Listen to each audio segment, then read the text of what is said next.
ایک زانی مرد اور عورت کا احوال۔ حضرت علی المرتضیٰ شیر خدا رضی اللہ تعالی عنہ کا دور خلافت تھا کہ ایک شخص اور ایک عورت کی نئی نئی شادی ہوئی۔ شادی کی پہلی رات ہی ان میں جھگڑا ہو گیا۔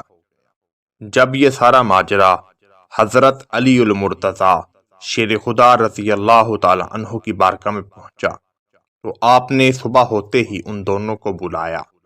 حضرت علی المرتضیٰ شیر خدا رضی اللہ تعالی عنہ نے دونوں میاں بیوی کو پاس بٹھایا اور آپ نے فرمایا کہ کیا وجہ بنی کہ تم دونوں پہلی رات ہی جھگڑا کرنے لگے۔ اس بیوی کا شوہر کہنے لگا، اے شیر خدا، اس عورت سے نکاح کرنے کے بعد میرے دل میں بے چینی سی پیدا ہو گئی اور مجھے اس سے نفرت ہو گئی۔ حضرت علی المرتضیٰ شیر خدا رضی اللہ تعالی عنہ کا دور خلافت تھا اور دربار لگا ہوا تھا۔ آپ نے تمام لوگوں سے کہا کہ اٹھ کر باہر چلے جاؤ۔ پھر آپ رضی اللہ تعالی عنہ نے اس عورت سے پوچھنا شروع کیا کہ تیرے باپ کا نام فلاں ہے، تیری ماں کا نام فلاں ہے، تیرا تعلق اس خاندان سے ہے۔ وہ عورت حیران اور پریشان رہ گئی کہ اے شیر خدا، آپ میرے نام اور خاندان سے کیسے واقف ہیں؟ حضرت علی المرتضیٰ شیر خدا رضی اللہ تعالی عنہ نے سارا واقعہ بیان کرنا شروع کیا کہ فلاں عمر میں تو اپنے گھر سے باہر نکلی اور ایک فرد کے ساتھ تو نے بدکاری کی، اس سے تجھے ایک بیٹا پیدا ہونے والا تھا۔ یہ راز صرف تجھے اور تیری ماں کو معلوم تھا۔ تو نے اور تیری ماں نے اس راز کو چھپایا۔ جب تیرے بچے کے پیدا ہونے کا وقت قریب آیا تو تیری ماں تجھے ایک کھلے میدان میں لے گئی اور تیرے بیٹے کی پیدائش ہوئی۔ اس واقعہ کو سن کر وہ عورت حیران اور پریشان رہ گئی اور کہنے لگی کہ اے شیر خدا، آپ کو یہ سارا واقعہ کیسے معلوم ہے؟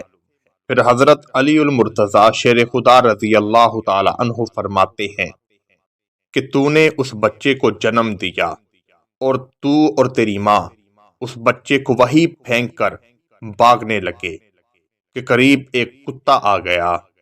تیری ماں نے اس کو پتھر مارا اور وہ جا کر تیرے بیٹے کو لگا اور اس کے چہرے سے خون نکلنے لگا۔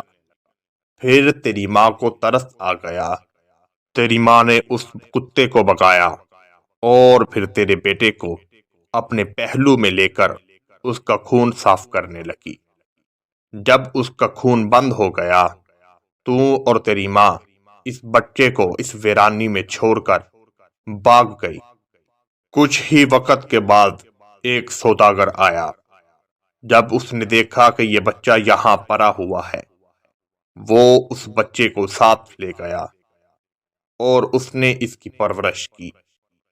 آج یہ بچہ جوان ہو گیا۔ وہ عورت حضرت علی المرتضیٰ شیر خدا رضی اللہ تعالی عنہ سے فرماتی ہے کہ اے اللہ کے شیر، آپ کو یہ سارا واقعہ کیسے معلوم ہے؟ حضرت علی المرتضیٰ شیر خدا رضی اللہ تعالی عنہ اس کے شوہر کو قریب بلایا اور پاس بلا کر کہنے لگے کہ اے فلاں شخص، تیرے بچپن کے ایام کیسے گزرے؟ وہ اپنا واقعہ بیان کرنا شروع کرتا ہے کہ میرا باپ ایک سوداگر تھا۔ میں اکثر اپنے باپ سے پوچھتا رہتا کہ میری ماں کہاں ہے۔ جب سے میں نے ہوش سنبھالا ہے، میں نے آپ کو ہی دیکھا ہے۔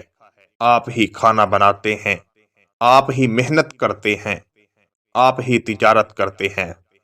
وہ اکثر میری بات کو ٹال دیا کرتے تھے۔ ایک دن میں نے بہت اصرار کیا کہ آپ مجھے بتاتے کیوں نہیں کہ میری والدہ کہاں ہے۔ اس سوداگر نے مجھے سارا واقعہ سنایا کہ فلاں فلاں جگہ میں نے تجھ کو پایا۔ بیٹے، میں تیرا اصلی باپ نہیں ہوں، میں نے لا کر صرف تیری پرورش کی ہے۔ اللہ نے چاہا تو ایک دن تجھے تیری ماں مل جائے گی۔ حضرت علی المرتضیٰ شیر خدا رضی اللہ تعالی عنہ نے اس بیوی کے شوہر سے کہا کہ اپنا کپڑا ہٹاؤ۔ جب اس نے کپڑا ہٹایا تو حضرت علی المرتضیٰ شیر خدا نے اس عورت سے کہا کہ غور سے دیکھو، کیا یہ وہی نشان ہے جو پتھر تیری ماں نے تیرے بیٹے کو مارا تھا؟ وہ عورت حیران اور پریشان رہ گئی۔ حضرت علی المرتضیٰ شیر خدا رضی اللہ تعالی عنہ نے فرمایا، اسی لیے پہلی رات ہی اس لڑکے کو تم سے نفرت ہو گئی تھی، کیونکہ یہ حقیقت میں تمہارا شوہر نہیں، تمہارا بیٹا ہے۔ اس عورت کی آنکھوں میں آنسو جاری ہو گئے اور حضرت علی المرتضیٰ شیر خدا رضی اللہ تعالی عنہ سے کہنے لگی کہ میں نے اس بدکاری کو چھپانے کی بہت کوشش کی، مگر اس کی ذات بے نیاز ہے، وہ کبھی بھی کسی بھی عیب کو چھپنے نہیں دیتی۔ حضرت علی المرتضیٰ شیر خدا رضی اللہ تعالی عنہ نے اس عورت سے فرمایا کہ خدا کا شکر کر کہ اس نے تجھ کو اور تیرے بیٹے کو اس بدکاری کا کام کرنے سے روکا۔ وہ عورت اپنے بیٹے کو ساتھ لے کر چلی گئی۔ یوں حضرت علی المرتضیٰ شیر خدا رضی اللہ تعالی عنہ کے ایک اور نئے فیصلے میں اضافہ ہوا۔ محترم ناظرین و سامعین، حکمران اصل میں وہی ہوتا ہے جو دلوں کے بیتوں کو جاننے والا ہو، اور حضرت علی المرتضیٰ شیر خدا رضی اللہ تعالی عنہ کی ذات کا تو کیا عالم ہے۔ نبی کریم صلی اللہ علیہ وآلہ وسلم نے ارشاد فرمایا تھا کہ میں علم کا شہر ہوں اور علی اس کا دروازہ ہے۔ اب کوئی گستاخ حضرت علی المرتضیٰ شیر خدا رضی اللہ تعالی عنہ کی شان میں گستاخی کرے گا تو اس کے ایمان کی اپنی خرابی ہے۔ اللہ تعالیٰ سے دعا ہے کہ حضرت علی المرتضیٰ شیر خدا رضی اللہ تعالی عنہ کا صدقہ ہماری بھی بخشش اور مغفرت فرما۔ آمین ثم آمین۔